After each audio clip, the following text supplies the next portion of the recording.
কেউ আসার আগে পানিটা এর মধ্যে ঢেলে দিলে তারে আর কেউ দেখতে পারে না।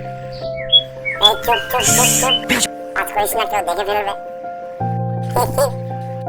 কি ভেবেছো কেউ দেখতে পাবে না? দাও আমাকে।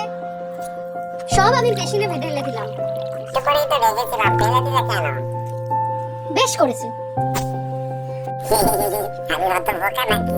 এই আমি বের করে নিই ভেতর থেকে। কি সুন্দর গন্ধ। বেসিনের পেছনে সব লুকিয়ে রাখা, সব আমি বাইরে ফেলে দিচ্ছি। দাঁড়া দাঁড়া, ফেলো না, ওইটুকুই তো রেখেছি, ফেলো না প্লিজ। এর মধ্যে আমি একটু কাজটা করি। প্লিজ ফেলো না তুমি, প্লিজ। এই যে ভাইয়া সিগন্যাল পাঠিয়েছে,